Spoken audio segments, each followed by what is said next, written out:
안녕하세요. 올 가을쯤 결혼을 앞두고 있던 30대 초반의 여자입니다. 남자친구가 백마탄 왕자는 아니지만 그래도 제 운명의 상대라고 믿었고 앞으로 행복하게 오래오래 같이 살 일만 남았다고 생각했어요. 하지만 역시 결혼은 둘만 좋아서 될 일은 아닌가 봅니다. 저와 남자친구는 친구의 소개팅으로 만났습니다. 처음부터 결혼을 목적으로 두고 만난 건 아니고 잘 되면 사귀는 거고 안 되면 친구 정도로 남으면 되지 않겠냐는 주선자의 말처럼 가벼운 마음으로 만난 사이예요. 저는 지방 국립대에서 공대를 졸업했고 남자친구는 서울에 있는 중위권 대학을 나왔습니다.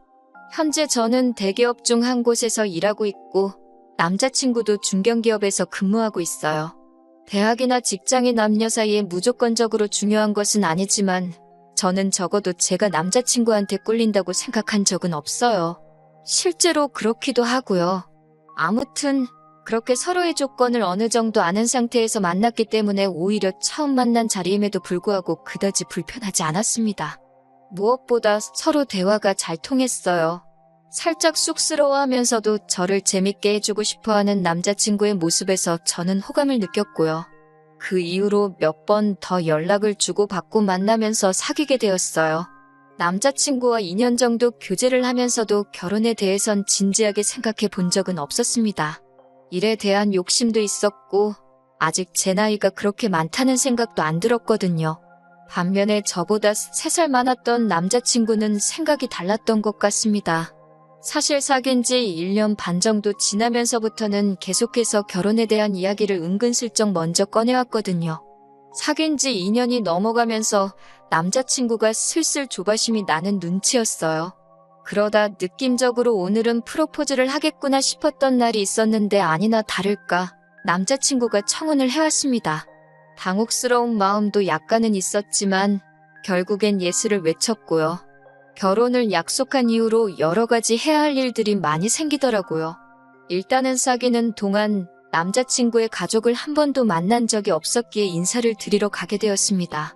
남자친구는 서울 토박이라서 인사를 드리러 가는 길이 어렵지는 않았어요. 문제는 여기서부터 조금씩 남자친구 이야기와는 다른 사실들을 알게 되었습니다. 남자친구의 부모님은 저희 부모님보다 연세가 많으셨기에 은퇴를 하셨다고 했을 때 당연히 그러실 수도 있지라고 생각했어요. 하지만 아버님의 말씀을 들어보니 사회초년생 시절 은행을 한 반년 정도 다니신 걸 제외하고는 제대로 된 직장 생활을 하신 적이 없으셨습니다. 인력사무소 등을 통해 막노동을 하시거나 이삿짐을 나르시는 정도라고 할까요? 직업에 귀천이 없다지만 그래도 어느 한 곳에 진득하게 있지 못하셨다는 점이 마음에 걸렸습니다.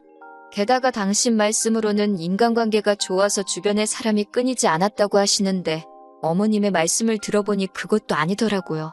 아버님은 술을 좋아하시고 사람들과 어울리기를 좋아하셔서 그나마 얼마 되지 않는 돈도 벌기만 하면 형님 마우하는 분들과 술판에 다 써버리기 일쑤셨답니다. 어쩔 수 없이 남자친구 어머님께서 식당에서 설거지하고 마트 계산원으로 일하시며 생계를 꾸려나가셨다고요. 이 이야기를 어머님 당신은 하소연을 하기 위해 꺼내신 듯 했지만 저로 하여금 더욱더 아버님에 대해 안 좋은 생각을 갖게 했습니다. 그나마 다행인 건 어머님의 지독한 생활력 덕분에 지금 살고 계신 아파트와 또 다른 지역에 아파트 하나가 더 있다면서 저와 남자친구가 결혼하게 되면 그 하나를 저희 살라고 주실 거라 하시더군요.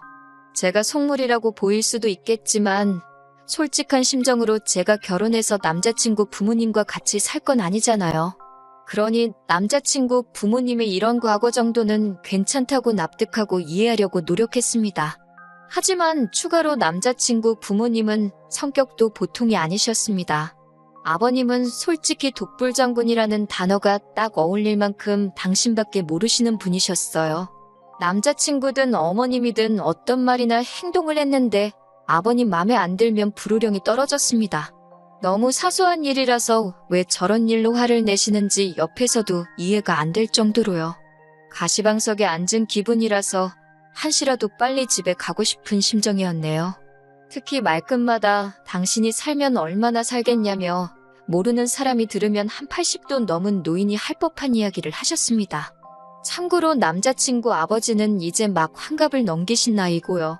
언젠가 한번 남자친구가 담배 필 거 다 피고 술 마실 거 다 마시면서 건강 걱정하는 거 보면 자기 아버지지만 한심하고 화가 난다길래 제가 한 소리 했거든요. 그래도 그렇지 누가 부모님에 대해서 그렇게 이야기를 하냐고요. 그런데 실제로 단 하루지만 옆에서 아버님을 지켜보고 있으니 남자친구가 속 터지려고 한 이유를 알겠더라니까요.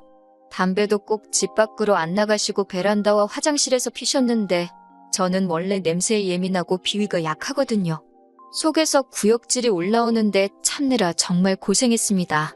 점심 식사를 하는데도 반주치곤 상당히 많은 양인 소주 한 병을 다 드시길래 과음하시는 거 아니냐고 조심히 여쭙습니다. 그러자 못 먹어서 스트레스 받아서 일찍 죽나 아파서 일찍 죽나 똑같다고 받아치시는 거예요. 그럴 거면 애시당초 어차피 살면 얼마나 살겠냐는 말씀 같은 걸 하지 마시라고 한마디 쏴붙이고 싶었어요. 이렇게 이야기하고 나니까 마치 아버님만 정말 별로고 큰 잘못한 것처럼 들릴 수도 있을 것 같아요. 하지만 어머님도 만만치 않으셨습니다. 아버님 때문에 어머님이 희생을 많이 하시긴 했지만 현모양처라는 단어와는 거리가 아주 머신 분이셨어요. 드센 성격에 어른께 이렇게 표현해도 될지 모르겠지만 훈수가 따로 없으시더라고요. 굳이 저한테 왜 남자친구의 전 여자친구 이야기를 하시는 건지 의중을 알 수가 없었습니다.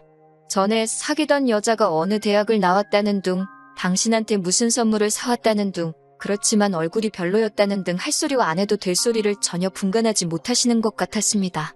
떨떠름한 표정으로 듣고 적당히 웃으며 호응은 해드렸지만 오늘 이 인사가 끝나면 저에 대해서도 어디 가서 이런 식으로 말씀하고 다니시겠구나 싶은 생각이 들어 찝찝하고 마음이 좋지 않았습니다. 다행인지 어쩐지 그날 이튿날 남자친구에게 전화가 걸려왔습니다. 남자친구는 자기 부모님이 저를 너무 마음에 들어한다며 하루라도 빨리 나를 잡았으면 좋겠다고 성화였어요. 하지만 솔직히 저는 그때부터 이 결혼을 하는 게 맞는 건가라는 싶더라고요. 하혼까지는 아니었지만 뭔가 마음에 깨름직한 게 있었다고 할까요? 이러지도 저러지도 못하고 시간은 흘러서 상견례 날이 되었습니다. 저희 부모님은 지방에서 살고 계셨지만 저나 남자친구 그리고 남자친구 부모님까지 전부 다 서울에서 살고 있었기 때문에 상견례도 서울에서 하게 되었습니다. 상견례가 어떻게 보면 제가 결혼을 미루게 된 결정적인 사건이었습니다. 제가 남자친구와 결혼을 결심했던 이유 중 하나는 남자친구는 허세나 허풍이 없고 담백한 사람이에요. 하지만 남자친구 아버님은 남자친구와는 판이하게 다르신 분이었습니다. 저희 부모님하고 기싸움을 하려고 하시더군요. 물론 사람들이 모이면 기싸움을 할 수도 있고 저도 그럴 때가 있으니 이해를 합니다. 하지만 자꾸 저나 저희 부모님을 깎아내리려고 하는 게 눈에 보이니 너무나 불쾌하더라고요. 처음에는 양가 부모님 사이에서 가벼운 이야기가 오가고 있었습니다. 그러다 남자친구 아버님께서 갑자기 저희 부모님더러 지방 사람들은 서울이 어떻게 돌아가는지 잘 모르지 않냐며 말씀하시더군요. 광화문 촛불 이런 거는 TV로밖에 못 봤을 거 아니냐며 세상이 변했다는 그런 말씀을 하시더군요. 그러더니 또 무슨 말씀을 하시다가 당신이 금융권에 좀 있어봐서 안다며 아는 척을 하시고요. 듣고 있는데 가관이더라고요. 남자친구는 그래도 자기 부모님이라 그런지 별말 없이 앉아있는데 그 꼴도 보기가 싫던걸요. 게다가 남자친구에게는 2살 많은 형이 있었는데 장가도 안 간 그 형이 상견례 자리에 말도 없이 따라 나온 것도 부족해 어찌나 쩝쩝거리고 개걸스럽게 밥을 먹어대는지 꼴보기 싫어 죽겠더라고요. 아무도 묻지도 않았는데 혼자 이게 맛있네 이건 별로네 품평회를 해대지 않나. 저는 솔직한 말로 남자친구 가족이 이 정도로 경우 없고 수준 없는 사람들인지 몰랐습니다. 어머님은 기껏해서 찾은 대화 주제라는 게 저희 어머니께 연예인 누구누구 좋아하냐고 어깨가 딱 벌어진 게 한번 기대봤으면 소원이 없겠다며 호호 웃으시는데 그게 상견례에서 사돈에게 할 대화인가 싶더군요. 이 무렵에는 파혼은 둘째치고 이런 자리에 저희 부모님을 모신 것 자체가 죄송스럽고 부끄럽기까지 했습니다. 그래도 저희 부모님은 어찌됐건 딸이 결혼하겠다는 사람이고 그 사람의 가족이라 그런지 최대한 예의 있게 대하시려는 모습이었습니다. 보다 못한 저희 어머니께서 집은 어떻게 할 건지 이야기를 꺼내셨어요. 사실 남자친구와 저 둘 다 직장 생활을 한 기간이 있었기 때문에 돈은 어느 정도 있는 상황이었습니다. 둘이 대출 좀 받고 하면 서울에 둘이 살 보금자리 하나 정도는 마련할 수 있을 정도였어요. 그런데 남자친구 어머니께서 지난번에 말씀하셨던 아파트 이야기를 다시 꺼내시더라고요. 저도 사람이니까 당시에 아파트 주신다고 말씀하셨을 때 혹하긴 했지만 동시에 큰 기대는 안 하고 있었거든요. 하지만 이야기를 잘 들어보니까 어머님 말씀이 아파트를 주긴 줄 건데 증여세가 있다고 하시더군요. 그러면서 저희 부모님께 그 증여세를 대신 내달라고 하셨습니다. 증여세만 내면 10억짜리 아파트가 저희 몫이니 손해는 아닐 거라고요. 저희 어머니가 듣고 잠시 생각을 하시더니 그러면 명의는 공동으로 해주실 거냐고 물어보셨어요. 시어머니께서는 겨우 증여세만 내는 건데 공동 명의는 욕심이 과하지 않냐고 그러셨고요. 저희 어머니도 그럼 증여세고 뭐고 복잡하게 만들 것 없이 저희 둘이 알아서 집 문제는 해결하게 두자고 하셨습니다. 저도 솔직히 증여세를 대신 내주는 건 내키지 않더라고요.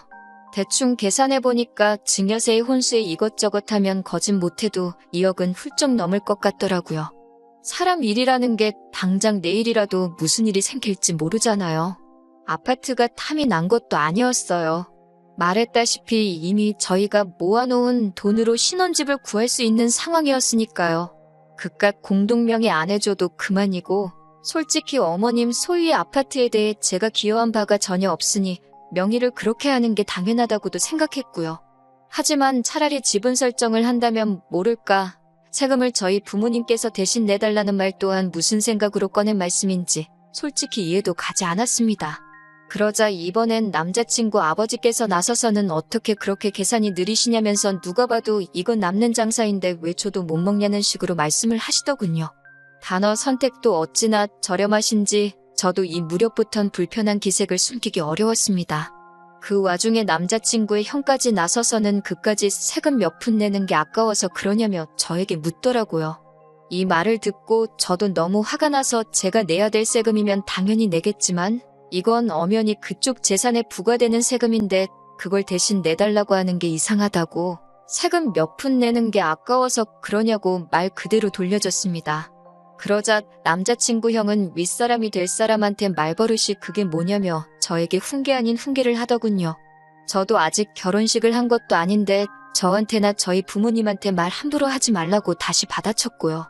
그제서야 양가 부모님도 분위기가 심상치 않음을 느끼시곤 둘 다 그만하라며 저와 남자친구 형을 말렸습니다. 그리고 이 순간 저는 다시 한번 남자친구에게 실망을 하고 말았어요. 남자친구는 이 모든 상황에서 말 한마디 똑바로 하지 못하고 눈치만 살피기 급급하더군요. 아슬아슬하게 상견례 자리는 끝나지 않았고 상황의 심각성을 눈치챈 듯한 남자친구가 그냥 저희 둘이 알아서 할 테니까 어른들께서는 집 문제로 너무 골치 아파하지 마시라 한마디 하더군요. 그런데 남자친구 아버님께서 기껏 하신다는 말이 솔직히 당신네가 너무 손해랍니다. 당신 아들은 서울에서 이름난 대학을 나왔지만 저는 지방대 출신이지 않냐면서 이렇게 한쪽으로 기우는 결혼을 해도 되는지 모르겠다고요. 이 이야기가 끝나기 무섭게 저희 아버지도 더는 못 들어주겠다 싶으셨는지 말씀을 하실 때 생각을 좀 하시라고 큰 소리를 내셨습니다. 저희 둘 다 이제 어엿한 사회인인데 앞으로 전망을 봐야지 몇 년 전에 졸업한 학교를 비교하는 게 무슨 의미가 있냐고요.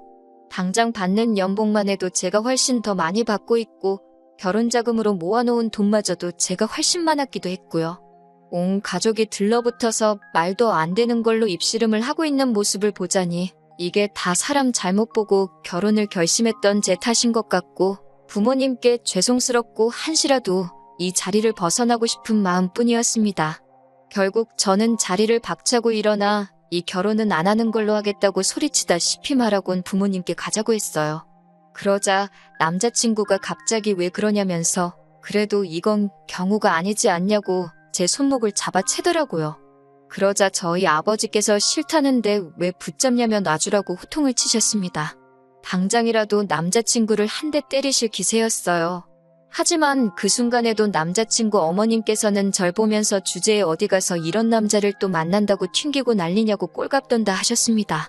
정말이지 교양이라곤 하나도 없는 분이라는 걸 다시 한번 알겠더군요. 결국 그렇게 상견례 날 결혼 이야기는 파토가 나버렸고 저는 억울하고 분한 마음을 삭히지 못한 채 며칠을 보냈습니다. 그래도 하루하루 시간이 지날수록 마음의 평정이 찾아오고 냉정하게 상황을 돌이켜볼 수 있었습니다. 저런 집안과 저희 부모님이 사돈을 맺게 하는 거야말로 불효나 마찬가지라는 깨달음을 얻었고요. 무슨 바람이 불었는지 한 2주 정도 지나고 나서 남자친구에게서 다시 연락이 왔어요. 저희 집에서 증여세를 내주면 공동명의해도 된다고 허락받았다며 없었던 일로 하고 우리 다시 결혼 진행하자고 하는데 그까짓 거 공동명의해주고 얼마나 뻣뻣하게 고개를 들고 잘난 체를 하실지 안 봐도 비디오라서 됐다고 했습니다. 막말로 저희 부모님이 돈이 없으신 것도 아니고 저로서는 아쉬울 거 하나 없었으니까요. 손해보고 결혼시킨다는 듯이 큰소리 뻥뻥 칠 때는 언제고 결혼 뒤집어버리니 다시 찾아와서는 왜 저러나 싶었어요. 남자친구는 그래도 우리가 만난 세월이 있는데 어떻게 이렇게 한순간에 모른 척 할 수 있냐며 너무하다고 했지만 지금이라도 남자친구를 끊어내서 다행이다 싶을 뿐이었고요. 조금의 후회나 미련도 남아있지 않습니다. 당분간은 별로 연애도 결혼도 생각이 없고 자기 관리나 열심히 하면서 살아보려고요. 그러다 또 기회가 되면 혹시 아나요. 똥차를 보내버렸으니 이번만큼은 정말 백마가 아니라 벤츠를 탄 왕자님이 나타나 줄지도요.